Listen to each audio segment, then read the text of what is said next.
¿Qué tal? ¿Cómo está el auditorio de esta plataforma digital? Ya sabe que a través de este espacio, su servidor Adolfo Tenagua, pues tenemos la oportunidad de ir platicando con personajes relevantes de la vida política, de la vida social del estado de Tlaxcala, y hoy tenemos la oportunidad y le damos las gracias de que nos haya tomado en cuenta esta invitación para poder platicar con la senadora Ana Lilia Rivera Rivera, quien le agradecemos la disposición. Bienvenidos a este espacio que es la casa de todas y de todos. Agradecida por permitirme comunicarme con nuestro pueblo. Gracias. Pues más que otra cosa, el medio siempre ha servido para llevar un mensaje siempre a los tlaxcaltecas, y a mí siempre me gusta a veces también platicar con los entrevistados, de que tengamos un lenguaje coloquial, de que también el tlaxcalteca pueda interpretar lo que damos a entender, el mensaje. Yo iniciaría preguntándole qué representa ser una senadora que está representando al pueblo tlaxcalteca, donde es la tierra del maíz y del pan, pero también una senadora que está representando la Cuarta Transformación. A mí me gustaría que empezáramos con ese tema para que también conozcamos, pues, de viva voz de la senadora este tema. Gracias. Pues nosotros en este momento estamos haciendo una labor muy importante en uno de los poderes federales más importantes del país. Ser senador de la República es representar los intereses del Estado en el Pacto Federal. El Estado de Tlaxcala es su territorio, su población y su gobierno. La diferencia entre un senador y un diputado federal es que el diputado federal representa la voz del pueblo, pero los senadores representamos los intereses del Estado en el conjunto, no solamente la voz del pueblo, la voz del gobierno y la defensa de nuestro territorio. Y yo creo que en este momento más que nunca tiene importancia la labor de un senador, porque nuestra soberanía hoy está siendo un día y otro día amenazado por Estados Unidos. Las decisiones que tomará la presidenta, que está tomando ya desde este momento y que se estarán definiendo en la revisión del Tratado de Libre Comercio ya en estos últimos meses del año y que se concretan el próximo, tienen que ver con nuestra soberanía, y todos esos acuerdos pasan por el Senado de la República. Entonces, la labor de un senador es muy importante. No solamente es hacer leyes, no solamente es ser un puente de comunicación con el gobierno federal, también es una oportunidad única que tenemos hoy de reformar la Constitución, que durante 40 años solo facilitó el desvanecimiento de nuestros derechos sociales y el despojo de nuestros recursos por parte de intereses neoliberales representados por empresarios extranjeros y nacionales que hicieron de la representación popular un espacio para cobijar sus aspiraciones y despojar al pueblo, no solamente de su riqueza, de su seguridad, de sus derechos al presupuesto, de su derecho a una vida digna. Entonces hoy ser senador de la República es un papel fundamental, porque no solamente defiendo los intereses de Tlaxcala, en el conjunto defendemos los intereses de México. Hablando de los intereses del pueblo, me viene a la mente preguntarle qué intereses ha velado por el estado de Tlaxcala. Digo, han sido demasiados, pero me gustaría que tocáramos tres importantes, porque Tlaxcala mandó una senadora, Tlaxcala está representada a través de Ana Lilia Rivera, y me imagino que los intereses de Tlaxcala también están en la mesa del Senado. Claro, para mí es muy importante cuando salgo a dar informes a la sociedad, ¿qué he hecho para que mi trabajo sea visible y también se haga visible la defensa de los intereses de los tlaxcaltecas? Y bueno, quiero decirles con toda la humildad que mi voz puede tener y que no suene a vituperio, ¿verdad? Que por primera vez en la historia, en 200 años de república, el estado de Tlaxcala tuvo un senador, una senadora a la altura, no solamente del movimiento de transformación, sino que logré lo que no habían logrado nunca ningún político tlaxcalteca. Primero, fui vicepresidenta del Senado. Al siguiente año me convertí en presidenta del poder. ¿Qué significa ser presidente de este poder? Nada más y nada menos tener el mismo rango del presidente de la República y del presidente de la Suprema Corte de Justicia de la Nación. Estos tres personajes representan el interés nacional completo y su servidora durante un año fui representante de uno de los poderes nacionales. Al llegar a ocupar este espacio de poder, no solamente representé al Senado, también fui presidenta del Congreso de la Unión. ¿Qué quiere decir eso? Que fui presidenta de las dos cámaras, de la de diputados y de la de senadores. Fui líder de 500 diputados y fui líder de 128 senadores al mismo tiempo. Si esto no es representación del poder político de Tlaxcala, amigas y amigos, entonces, ¿qué es? Al tiempo que logré estar en un espacio de estos, también concreté muchas reformas constitucionales importantísimas para nuestro país. A través de su servidora, se codictaminaron más de 50 reformas a la Constitución, incluida la creación de la Guardia Nacional, el Instituto para devolver al pueblo lo robado, la creación del Banco Nacional del Bienestar, que después de la privatización de los bancos vuelve a tener México un banco nacional con una perspectiva de empoderamiento económico que nos lleva a tener hoy una moneda con estabilidad, que nos lleva a tener hoy una certidumbre económica que durante muchos años se había perdido gracias a estas decisiones que se tomaron en conjunto con el gobierno federal y muchas otras más. La nueva ley de extinción de dominio y más. Pero no solamente fui visible, hice visible al estado de Tlaxcala, sino que además logré concretar, amigas y amigos, una oportunidad única que no habíamos tenido nunca los tlaxcaltecas, empezar a tirar el estigma de la traición que durante tantos años nos hizo ser personajes incómodos en el Pacto Federal. De verdad que haber llegado a presidir el Senado de la República, para mí es una satisfacción enorme que le doy a mi estado. Y esto lo digo con humildad, porque hay mucha gente que dice, oye, ¿tú qué hiciste por el pueblo? Porque creen que mi obligación es hacer obra, traer recursos para etiquetar parques, carreteras, escuelas, hospitales. Esa no es la función de un senador. La función de un senador es netamente legislativa, es netamente de representación de intereses internacionales, es la agenda que nos corresponde, la aprobación de la ley de ingresos, de dónde va a salir el dinero para que después la Cámara de Diputados pueda determinar los presupuestos. He hecho mucho por mi estado. El hecho de haberlo concretado una reforma constitucional que fue el prohibir la modificación genética del maíz nativo mexicano, es una lucha que todavía seguimos dando contra Estados Unidos, que quiere, a como dé lugar, meter semillas transgénicas a nuestro país para tener el control de nuestro germoplasma. Entonces, los tres grandes logros para mi estado: presidenta del Senado de la República, presidenta del Congreso de la Unión y haber logrado la reforma que protege de modificaciones genéticas el maíz. He presentado hasta hoy más de 240 iniciativas de ley. Soy una de las senadoras más trabajadoras en el Senado. De estas, concreté 2 leyes. Una, la Ley de Fomento y Protección al Maíz Nativo, que llevó a la Reforma Constitucional de Protección del Maíz. Y 2, la Ley General de Alimentación Adecuada y Sostenible, de la cual se han desprendido muchos programas que hoy tiene el gobierno federal. Alimentación sana en entornos escolares, el que se le compra el 15% a los pequeños y medianos productores locales, no solamente por las tiendas de autoservicio, sino por la distribución de tiendas de Iconza o las tiendas del bienestar, que hoy así se le llaman.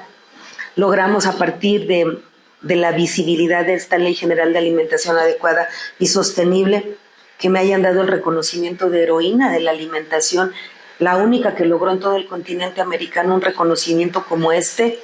Se acaban de celebrar 80 años de la creación de la ONU, y en el Senado de la República el representante de la ONU dijo que de los grandes logros que México ha tenido ha sido esta Ley General de Alimentación Adecuada y Sostenible, porque es la primera en el mundo que reglamenta el derecho a una alimentación sana. Estamos combatiendo pandemias por mala alimentación, la obesidad, la diabetes, la hipertensión, todo esto que se generó por la colonización alimentaria que trajo el Tratado de Libre Comercio. La ley que regula los bioinsumos, que es lo que ahorita estoy impulsando. ¿Para qué? Para cambiar nuestro modelo agrícola, para volver a recuperar suelo, humedad. La tierra es un ser vivo que está enfermo, hay que curarlo. No le podemos seguir explotando sin darle de comer.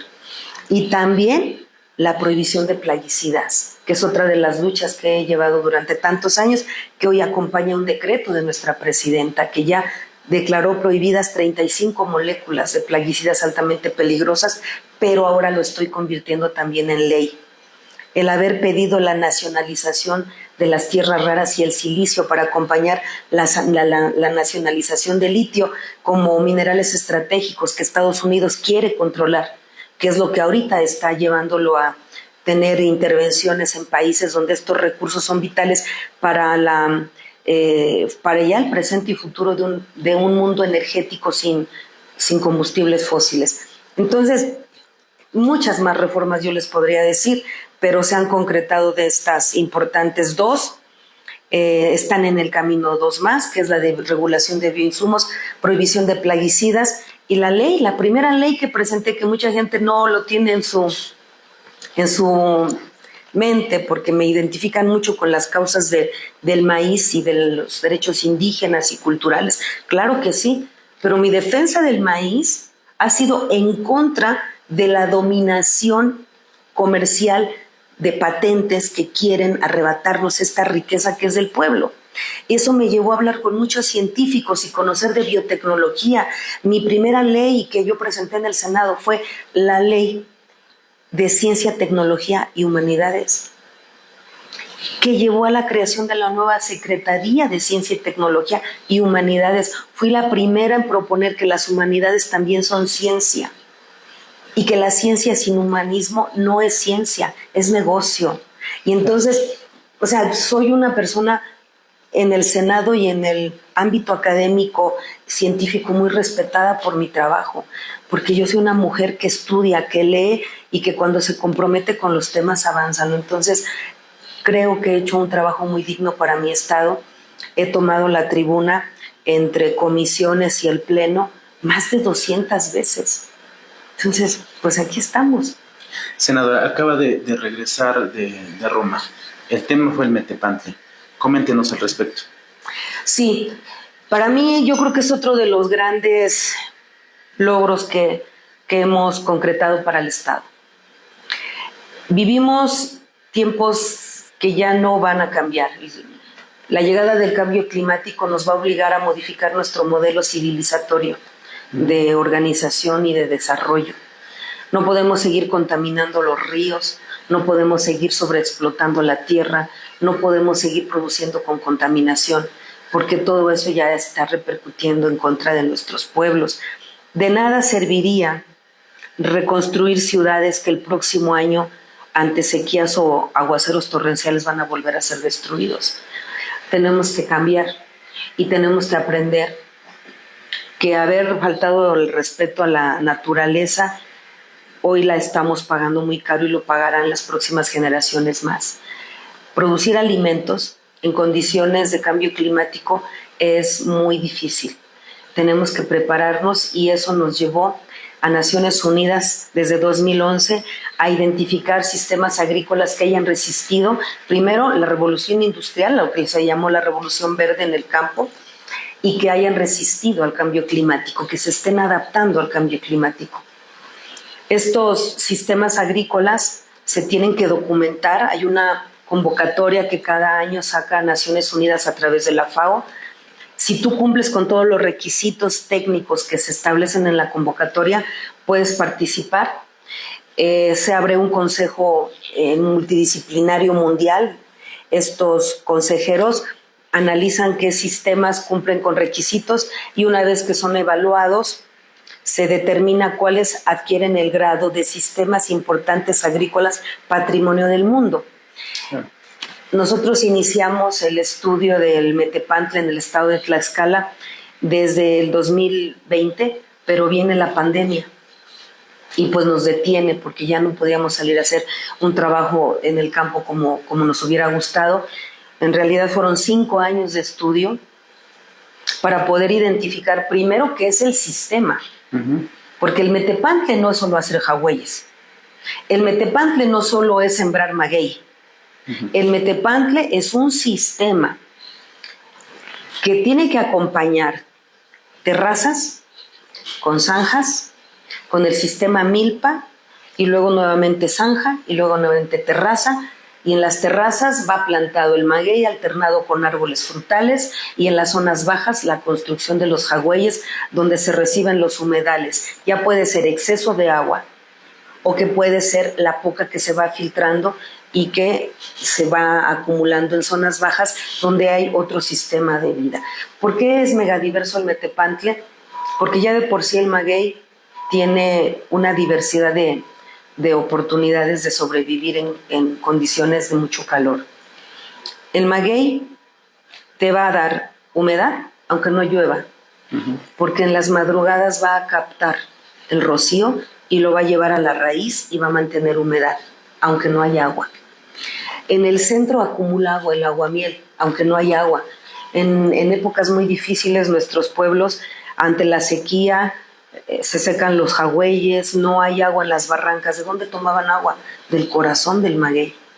Entonces el maguey es una planta maravillosa que no solamente nos va a dar humedad, va a retener suelos, nos va a dar gusanos, nos va a dar el corazón que se come también la gente, nos va a dar, cuando en su última etapa de vida saca una palmita que nosotros también nos comemos, que son los famosos quiotes, que es la semilla del maguey, también nos las comemos. Se saca el ixtle, que son tejidos, se saca el néctar a través de sus pencas, que también sirve de alimento, de forraje para los animales. El maguey en sí mismo es una planta maravillosa que nos da por lo menos 5 o 6 productos, entre ellos alimentarios, agua. El árbol frutal complementa porque nos da nutrientes. Sobre todo los árboles crecen de manera endémica en regiones que el clima permite que ayuden a sanar algunas enfermedades. Por ejemplo, el tejocote, que en estos tiempos empieza a florear para prevenir el invierno.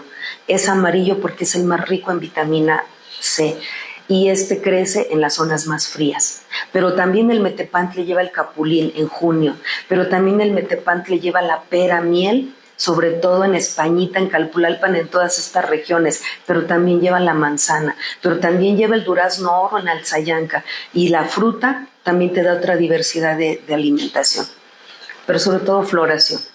¿Qué es lo que trae el metepantle? Mariposa, el murciélago y las abejas, los polinizadores. El sistema milpa que crece en medio, que ya es otro sistema. El maíz, el frijol, la calabaza, el chile, y después de que llegan los españoles le metemos chícharo y haba. Pero también las arbences, ¿qué son? Las plantas silvestres que te comes antes de que empiece la milpa. Ya te estás comiendo los quintoniles, los quelites, las lengüitas, los hongos. Y cuando llega el fin de sequía, hasta los insectos, los chapulines. Y crece alrededor de la milpa el conejo, las ardillas. Empiezan a llegar las serpientes, el coyote, y entonces hay otra diversidad de vida que crece en torno. Y en las zonas bajas, en los jagüeyes, los ajolotes. En su tiempo, los acosiles, ya no los encontramos ahora. Y en algunos otros tiempos también habían sido las carpas. Entonces, este sistema mega diverso, el metepantle fue calificado como el sistema más diverso del mundo, pero también el más resistente al cambio climático por el maguey. Entonces, este premio, este reconocimiento no es para mí. Este reconocimiento es para los hombres y las mujeres que en Tlaxcala lo han mantenido y han resistido sin ayuda del gobierno, sin presupuestos, heredado de padre a hijos, por lo menos documentado desde hace más de 3,000 años. Esta riqueza, que no es un mérito mío, es una riqueza que es mérito de la gente del campo que lo ha logrado mantener vivo, pues es un reconocimiento para los más pobres, que junto con el metepantle han resistido a la pobreza. Porque si el metepantle existe en Tlaxcala es por el olvido y el abandono del gobierno. Ahora nosotros lo vemos como una gran oportunidad, y esta oportunidad es construir en el metepantle una oportunidad de vida para el mundo. Lo van a reproducir en otras partes del mundo el metepantle, van a venir a México a capacitarse para entender y conocerlo. Ahora que fuimos a Roma hubo una expectativa enorme, muchos países, secretarios de Agricultura de todo el mundo se acercaron a pedirnos datos, van a venir a hacer intercambios de capacitación a México. Es para mí un honor, un orgullo haber ido a representar a la gente del campo. Cuando me dicen es que el Metepantle no es tuyo, no, jamás yo he dicho es mi mérito. Mi mérito es haber documentado, haber invertido, porque no fue un peso ni dos, fueron millones de pesos en inversión para documentar Metepantle Tlaxcalteca, sistema mexicano, agrícola, patrimonio del mundo, de los tlaxcaltecas. Porque pudo haber sido el Metepantle mexicano, no, es el Metepantle Tlaxcalteca. Tuve que documentar que no existía en Hidalgo, que no existía en Puebla, que no existía en la Ciudad de México, que era de nosotros. Caminamos todo el estado, no hubo un territorio que no camináramos para encontrar el sistema vivo, completo, porque había lugares donde encontrábamos el maguey, pero sin terraza. O encontrábamos el maguey, pero sin árbol frutal.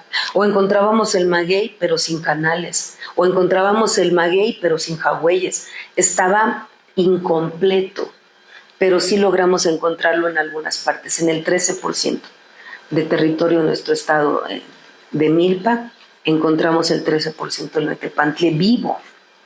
Y eso costó dinero, porque era gasolina y personal caminando todos los días, entrevistando ejidatarios, pequeños productores, compartiendo conocimientos con ellos. Después vinieron expertos de Naciones Unidas a recorrer territorio para ver si efectivamente estaba. Y todo el viaje de los funcionarios que vinieron al estado de Tlaxcala, pues todo lo financiaba su servidora. Entonces, mi mérito solamente fue hacerlos visibles, ¿no? Ahora que el Metepantle Tlaxcalteca es un patrimonio agrícola del mundo, me ha dado mucho gusto que el secretario de Agricultura haya venido al estado. Ojalá que traiga dinero también para que el sistema se convierta en un programa y le inviertan dinero al campo, porque pues siempre es bonito quedar bien con sombrero ajeno. Pues ahora que hagan lo que les toca, ellos sí tienen el dinero. Senadora, un tema un tanto más local. De repente las asambleas informativas que realiza los fines de semana causan ámpula, sobre todo en el sector político, y refieren que tienen algún fin. Sin embargo, preguntarle a la senadora si va a seguir con esas asambleas informativas, qué objetivo tienen y qué beneficio le han traído a la gente de Tlaxcala.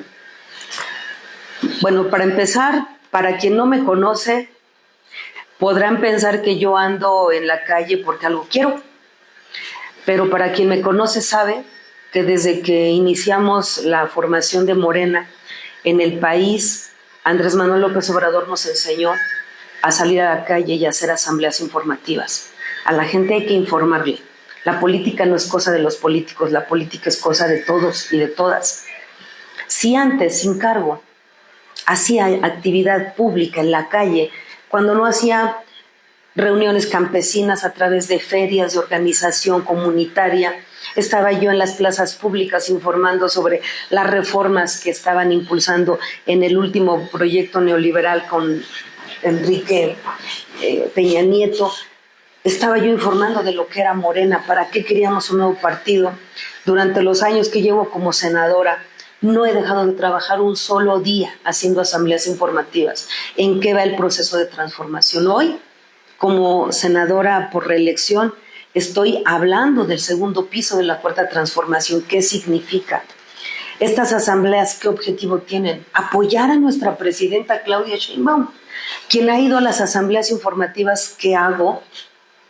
No hablo de mí, hablo del trabajo en conjunto del movimiento. Hablo con la gente y reflexionamos sobre la trascendencia de un proceso histórico como el que nos está tocando vivir. No se trata de cambiar un partido por otro en el poder, se trata de cambiar el ejercicio del poder.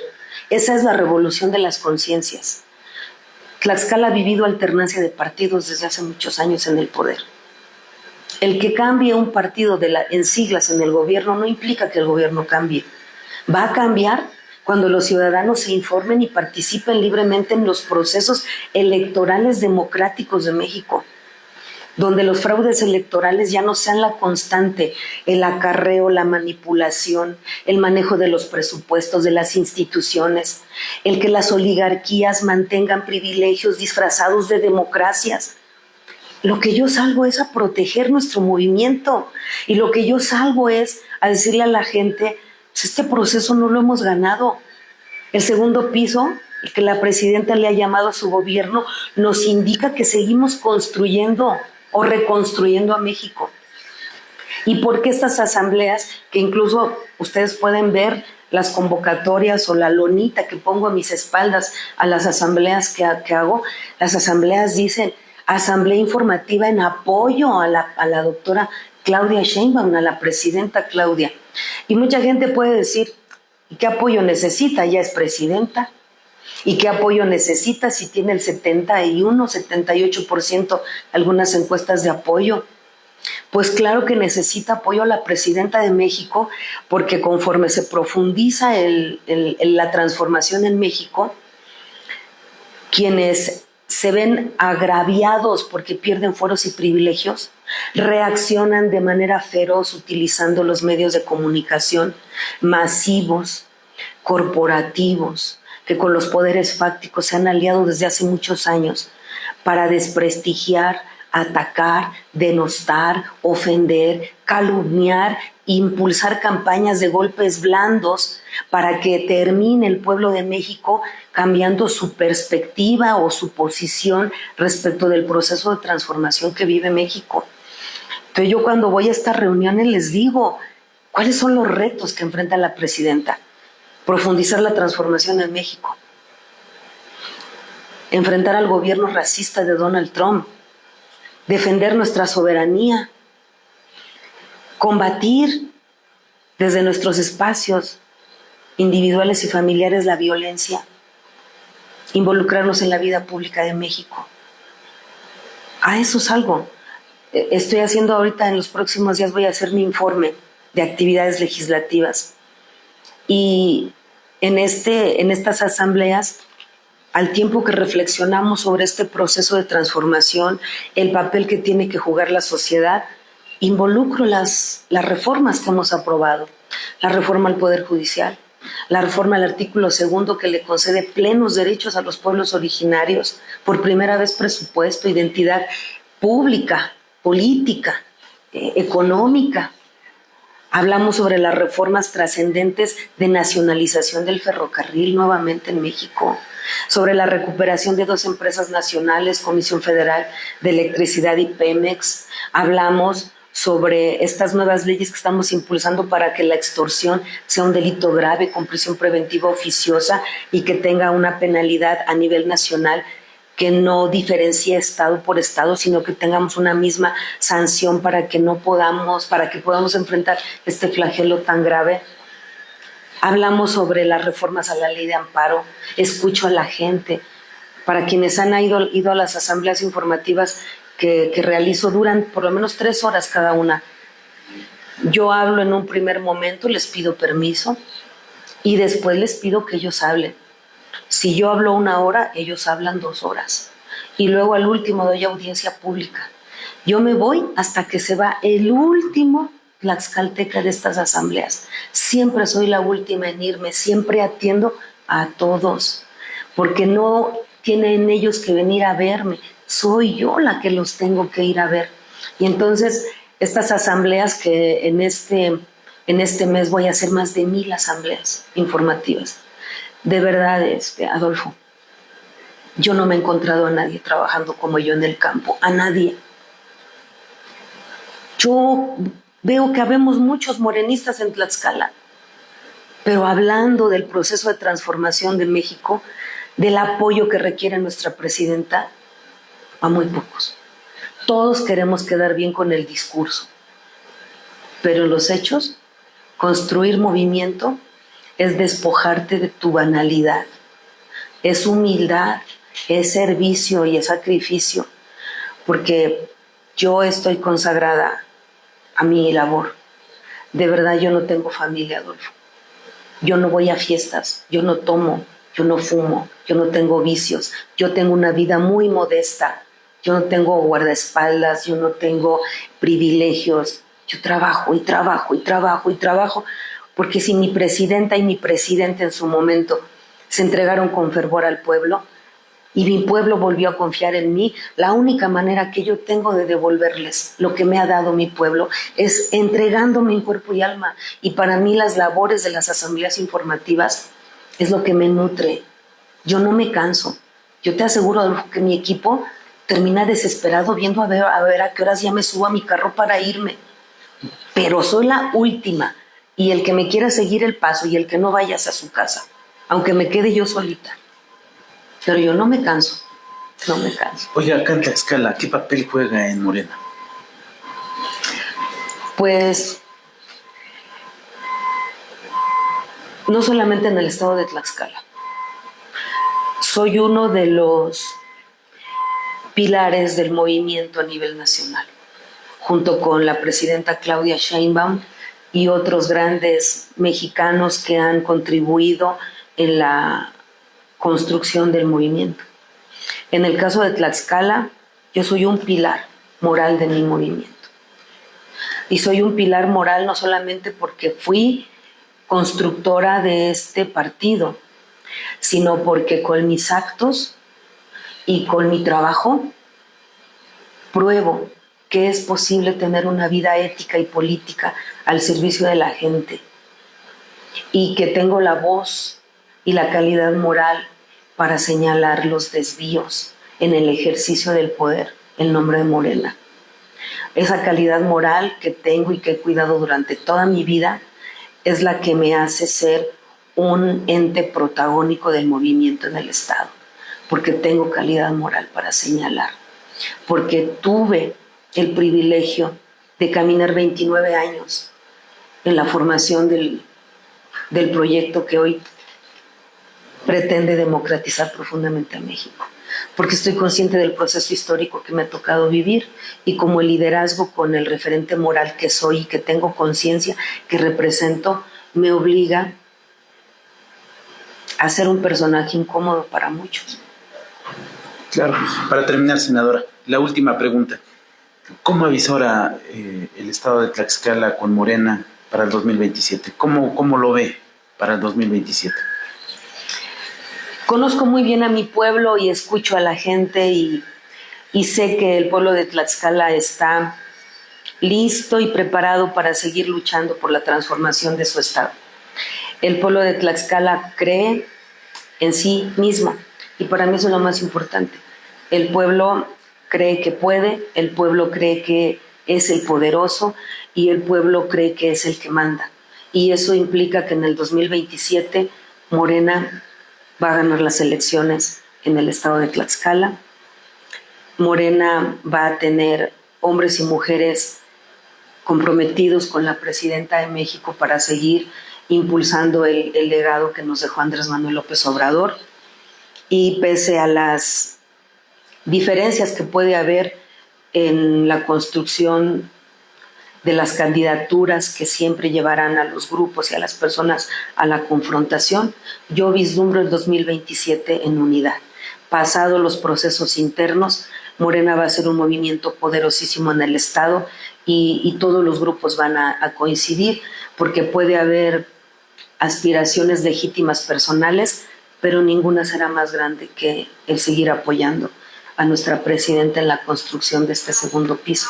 Entonces yo vislumbro un partido fuerte y unido después de que pasen los procesos internos. Muchas gracias, senadora. Gracias por haber platicado con tlaxcaltecas a través de la plataforma digital. Un abrazo y muchas gracias.